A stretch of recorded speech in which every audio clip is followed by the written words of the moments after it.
All right, this one's a classic. I'm sure you've heard this a gazillion times before. Indica means indicouch, and sativa is energizing, right? Like, yeah, for sure. You've heard it a bunch of times. But if that's what you're going on, you're really missing the point, and you're possibly missing the product that could actually help you do what it is that you're trying to do with cannabis. So today we're going to unpack the real difference between indica and sativa and what actually matters when it comes to how cannabis makes you feel. I'm Tabitha Fritz. I'm a cannabis educator and I'm the founder of Level Up. I train budtenders, I guide conscious consumers, and I help people learn to use cannabis intentionally so it supports their body and not just their buzz. Okay, my friends, welcome to the video. Today we are going to break down, number one, the original meaning of the terms indica and sativa. So what do those words actually mean? Number two, why those categories no longer predict your experience. They probably did at some point in the past, but they no longer are a good predictor for you. So we'll talk about why. And then three, how to choose the best products for you based on what your body actually needs and not on some outdated labels or the words indica and sativa on the chart, on the package. Okay, so what do the terms indica and sativa even mean, really? Well, indica and sativa were originally botanical terms. So they describe how the plant looked over time.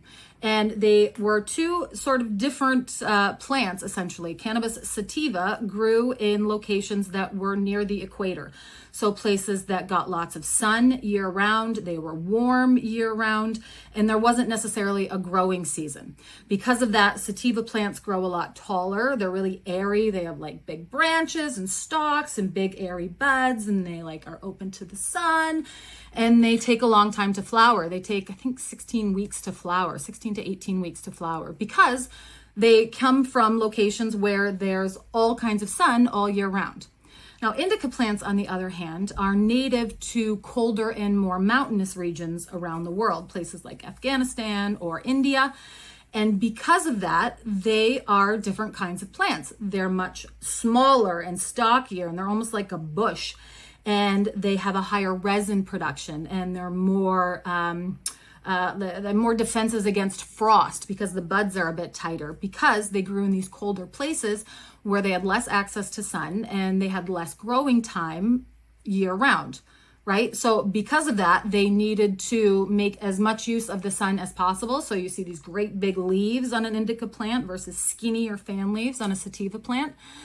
And you will also see much shorter flowering periods with an indica plant, because it has to get its flowers made because it's going to lose the sun, it's going to lose the growing season, right? So indica and sativa were originally two botanical terms that refer to different kinds of plants.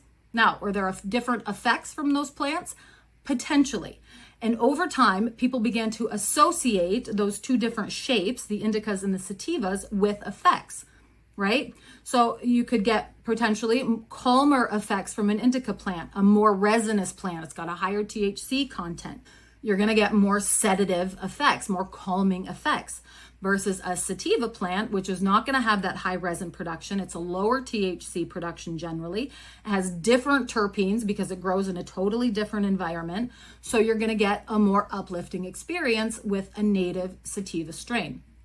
Now, over time, people have gone around the world to collect all these different plant genetics and crossbreed them. And almost everything that would be available to you on the market today is a hybrid.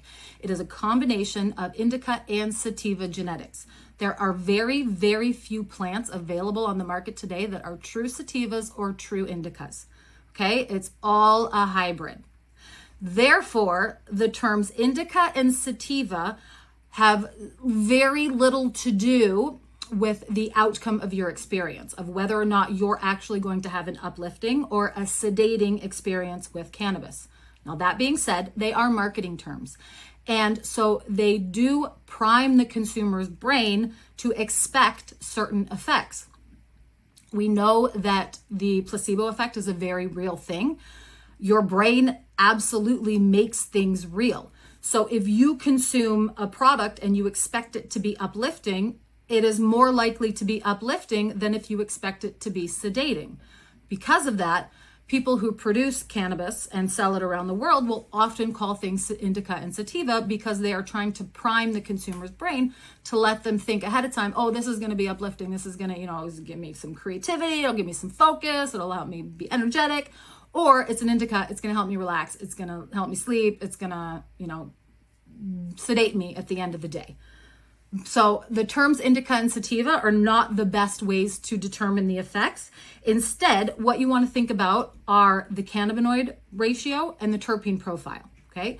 So the cannabinoid ratio are things like THC, CBD, CBG, CBN.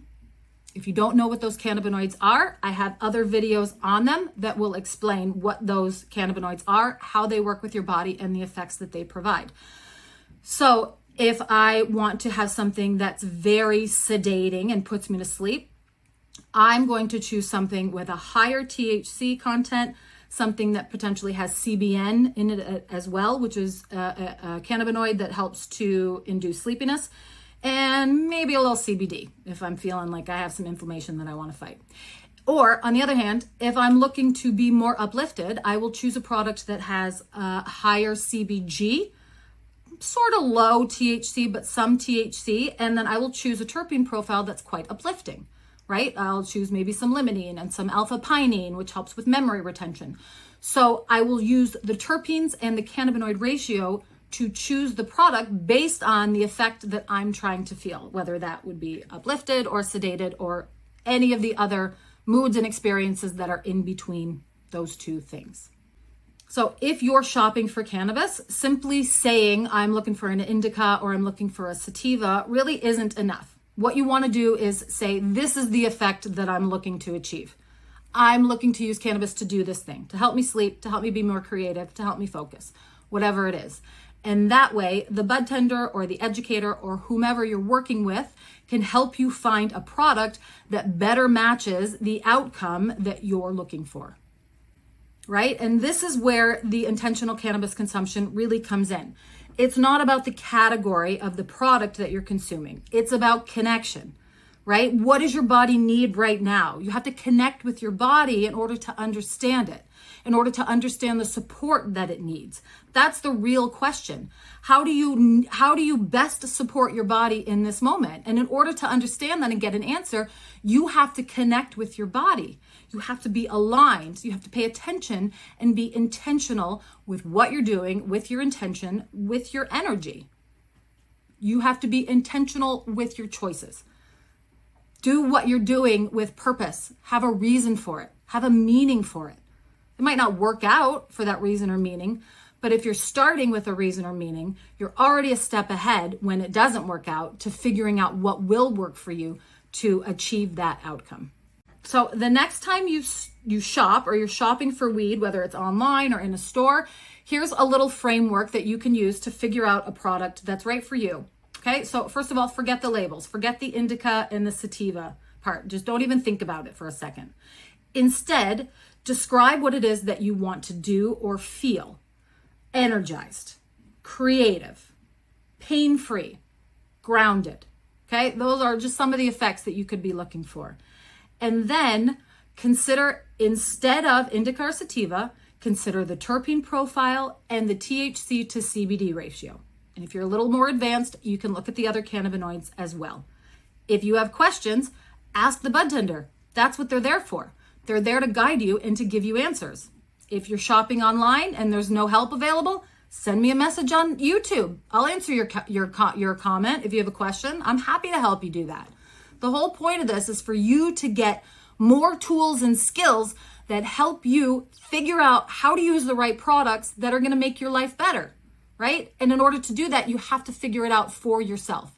You can't use anybody else's terms of indica and sativa to expect your results. It's going to be unique to you. That's the endocannabinoid system. It's unique to you in each moment. It's based on what your body needs in each moment to feel good. So if you're a consumer and you're looking for deeper guidance than a comment on a YouTube video can get you, I do have an intentional cannabis consumption course called The 5 Dimensions of a Cannabis Experience, and it is available in the description of this video. I also have lots of other free resources and tools that you can use in your intentional cannabis consumption journey. And if you're a budtender watching this who wants to move past that whole Indica sativa script and really connect with your customers and help them find products that actually improve the quality of their life and get them the effects that they're looking for, well, then you are going to want to check out my full Level Up Budtender education program. The link is below in the comments. And send me a message if you decide to take on that course. And I would love to hear about your experience as well. So just remember that cannabis consumption and cannabis use and your cannabis experience is deeply personal. Your experience is not going to come from a label. It comes from how well you listen to your body. I'll see you in the next one.